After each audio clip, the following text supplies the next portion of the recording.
ادھر ہم کچھ اس طرح کریں کہ سسٹینیبل کاٹن پروڈکشن کو امپروو کریں. سسٹینیبل کاٹن کیا ہوتی ہے کہ جس میں پانی کا استعمال کم ہو, پیسٹیسائڈ کا استعمال کم ہو, جو انوائرمنٹل فرینڈلی میتھڈ کے تھرو کاٹن بنائی جائے, جس کی اب زیادہ مانگ ہے. ہر بندہ کہتا ہے, ہر جو یورپین یا فورن کسٹمر ہے وہ آپ سے کہتا ہے کہ آپ انوائرمنٹل فرینڈلی پروسیس کے تھرو ہمارے پاس اینڈ پروڈکٹ بیچیں گے. سو آپ کو ان چیزوں میں جانا ہے. تو ایک تو اس کو پروموٹ کریں. دوسرا انڈسٹری کے کافی ورکنگ کیپٹل گورنمنٹ کے پاس پھنسے ہوئے ہیں, ان کو کلیئر کریں, ان کے لیے ادھر آسانیاں کریں. اور تیسرا جو ایک ہے, چونکہ سی پیک کے تھرو چائنا کے ساتھ ہماری کافی اور بھی پروجیکٹ چل رہے ہیں, تو انہی بنیادوں پہ اندر اگر ہم چائنا کے ساتھ کچھ جے ویز کریں, ٹیکنالوجی ٹرانسفر کریں, ان کے پاس اتنی بڑی انڈسٹری پڑی ہے, ان کو یو ایس سے پرابلم ہے, تو اگر وہ اپنا کچھ ٹیکنالوجی ٹرانسفر کریں, ہمارے ساتھ جے ویز کریں, یہاں پہ پلانٹس لگائیں, یہاں لوگوں کو ٹرین کریں, ٹیکنالوجی اکوپ کریں, تو وہ پورشن جو وہ ایکسپورٹ نہیں کرتے وہ یہاں سے مینوفیکچر ہو کے پاکستان سے روٹ ہو کے یو ایس جائے. تو یہ ایک چیز ہو سکتی ہے. اس کے علاوہ یو ایس کے علاوہ ایک تو یو ایس گورنمنٹ سے نیگوشیٹ کرے ٹیرف کے اوپر, ایک الگ بات ہے, اور دوسرا جو ہمارا آلریڈی ای یو کے ساتھ جی ایس پی پلس کا اسٹیٹس ہے اس کو اسٹرینتھن کرنے کی کوشش کریں, جو ان کے انوائرمنٹل اور ہیومن ریکوائرمنٹس ہیں ان کو پورا کریں, اور کمپنیز بھی اپنے لیول کے اوپر جو ان کے آلریڈی بگ بائر سے کانٹریکٹ ہیں ان کو پروموٹ کریں, اپنے ون اسٹاپ سولوشن پرووائڈ کریں, پروڈکٹ کو ڈائیورسفائی کریں, اور مارکیٹس کو بھی دیکھیں جس میں افریقن مارکیٹس آ جاتی ہیں, جاپان آ جاتا ہے, اور ڈفرینٹ کسٹمر جو پروڈکٹس ہم نہیں بیچتے ابھی تک, جس میں چائنا بہت ایکسل کرتا ہے, وہ بڑے ویلیو پروڈکٹس ہیں, ان کے اندر جائے. تو ان سب اسٹریٹجیز کو اپناتے ہوئے ہم اس مشکل سچویشن میں اپارچونیٹی ڈھونڈ سکتے ہیں. شگفتہ یہ بتائیں کہ یہ آپ کو سسٹینیبل لگتی ہے ٹرمپ کی پالیسی, اور یو تھنک کہ یہ ریورس ہو جائے گی in a year or two, and just in case if it stays there, what type of disruption you see happening in the textile sector, اور اگر وہ ہوتی ہے تو پاکستان اس سے کیسے فائدہ اٹھا سکتا ہے؟ یو ایس گورنمنٹ کا کیا اسٹانس ہے اور وہ اس پہ کیا اسٹانس لیتی ہے, تو اس میں آپ کا گیس اور میرا گیس ایک جیسا ہی ہوگا. میں کہہ نہیں سکتی اس پر یو ایس گورنمنٹ کیا اسٹانس لیتی ہے, مگر ہاں نیگوسیشن کی گنجائش ہر جگہ پر ہے, کیونکہ دنیا بھر میں ظاہر سپلائی ریسورسز کا ڈفرینس ہے, تبھی تو یہ ٹریڈ ایگزسٹ کرتی ہے. جیسے یو کے کا کیس لے لیں, یو کے سے ابھی بات چیت چل رہی ہے اینڈ دے آر ٹرائنگ, مگر ایک بات دھیان میں رکھنے کی جو ابھی نظر آئی سچویشن وہ تو یہی ہے کہ 10% ٹیرف تو کہیں نہیں گیا, ایٹ لیسٹ 10% تو رہے گا, that's the minimum base line tariff. اس کے اوپر سے وہ ایڈیشنل ٹیرف میں کیا کمی بیشی کرتے ہیں وہ دیکھیے بھی. اچھا چائنا کا ٹیرف زیادہ رہے گا, یہ بھی صورتحال نظر آ رہی, کیونکہ ٹرمپ کسی طرح سے بھی تیار نہیں ہے کہ چائنا کو کمپلیٹلی فوگو کر دے, تو وہ کچھ ڈفرینس تو رہے گا, یعنی کہ چائنا کا کچھ پورشن تو ادھر ادھر بچے گا. اور وہ یہ ٹیرف آنے سے پہلے ہی جو ویسٹرن سپلائر سے آپ دیکھیں وہ چائنا کو ڈائیورسفائی کر رہے تھے, انڈیا اور بنگلہ دیش کے پروڈکٹس کو ڈیلوکیٹ کر رہے تھے, تو آلریڈی ایک کنٹری سے چیزیں لینے پہ نہیں خوش ہے, تو اس کو آلریڈی بانٹنا چاہتے ہیں گلوبلی. سو وہ strategy will remain there. Tariff تھوڑا بہت کمی آ سکتی ہے, یہ 29% جو ہمیں لگا اس سے کچھ پرسنٹیج پوائنٹ کمی آ سکتی ہے, مگر یہ مجھے نہیں لگتا ہے کہ یہ کمپلیٹلی فوگو ہوگا, اس کے اندر تھوڑی ایز مل سکتی ہے, ایسا کچھ ہو سکتا ہے. شگفتہ, give us your final view on this situation, sum it up overall as a message. جی دیکھیں, شارٹ ٹرم میں ڈیفینیٹلی نیگیٹو ہے, آپ کو ایکسپورٹر کے مارجن پہ بھی امپیکٹ نظر آئے گا, والیوم پہ بھی نیگیٹو امپیکٹ نظر آئے گا, اور یہ پاکستان اکیلا نہیں ہوگا, اور the region exporters will be hurt like this. In the long term وہ کنٹری سروائیو کرے گا یا آگے بڑھے گا یا اپارچونیٹی کیٹر کرے گا جو انٹیگریشن میں جائے گا, پروڈکٹ اور مارکیٹ ڈائیورسفیکیشن میں جائے گا. تو یہ چیز ہے جس پہ ہمیں کام کرنا ہے. دیکھیں ایپٹما نے ابھی پرپوزل گورنمنٹ کو دیا ہے, اور پچھلے سال بجٹ میں بھی دیا تھا کہ ان کے اوپر جو جی ایس ٹی اور ڈفرینٹ ان کی جو ریسیویبلز ہیں گورنمنٹ کے ساتھ, اس پہ ان کو کلیئرنس دی جائے. ان کے کافی پیسے پھنسے ہوئے ہیں. ابھی بھی گورنمنٹ نے جی ایس ان پٹ لوکل کاٹن کی یوز پہ جی ایس ٹی لگا دی تھی, تو بعد میں ریکلیم تو کر لیتے ہیں, مگر 4 مہینے کے لیے ان کے پیسے جو ہے وہ گورنمنٹ کے ساتھ پھنس جاتے ہیں. تو ایک ایسی انڈسٹری کے لیے جس میں ورکنگ کیپٹل آلریڈی پرابلم ہے, پیسے اسٹک ہونا ایک پرابلم ہے, تو اور امپورٹڈ کاٹن کے اوپر نہیں ہے وہ, تو بیسکلی اس میں بات چیت چل رہی گورنمنٹ سے. پیسے ان کے ہر 4 مہینے بعد ریلیز ہوتے ہیں اور ان کی بکس پہ ریسیور کھڑا ہو جاتا ہے. تو یہ ایک ایشو ہے جس پہ ایپٹما کافی ٹائم سے گورنمنٹ سے بات کری کہ ان کے پیسے ٹائم سے کلیئر کیے جائیں. سو اس پہ something that the government can do. Understood. Shagufta Irshad, آپ کو پروگرام کے لیے وقت نکالنے کا بہت بہت شکریہ. ناظرین, آج کے پروگرام میں شریک گفتگو رہے چیئرمین ایپٹما اینڈ شگفتہ ارشاد. دونوں نے ہمیں تفصیل کے ساتھ سمجھانے کی کوشش کی کہ معیشت میں آلریڈی کافی چیلنجز ہیں, and top of it when you come across the Trump tariff جس نے ساری دنیا کو ہلایا ہوا ہے, ٹریڈنگ اکانومیز کو مسائل سے درپیش کیا ہوا ہے, وہاں پہ پاکستان جیسی معیشت کے لیے مسائل اور سنجیدہ اور گمبھیر ہو جاتے ہیں.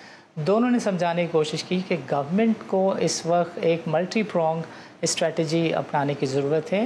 جس میں IMF کا جو ایک پورٹفولیو آف پالیسی ہے، فریم ورک ہے، اس کے اندر رہتے ہوئے گورنمنٹ کو کچھ ایسے سٹیپس لینے کی ضرورت ہے کہ جس کی بدولت جو چائنا، ویتنام، سری لنکا اور بنگلہ دیش اس وقت ایک سرٹن پیڈسٹل پر ہیں، یعنی جن کے ٹیرف جو ہیں وہ پاکستان سے زیادہ سخت ہیں، پاکستان اس کا بینیفیشری ہو سکتا ہے، پاکستان اس گیپ کو جو ہے وہ ایکسپلائٹ کر سکتا ہے۔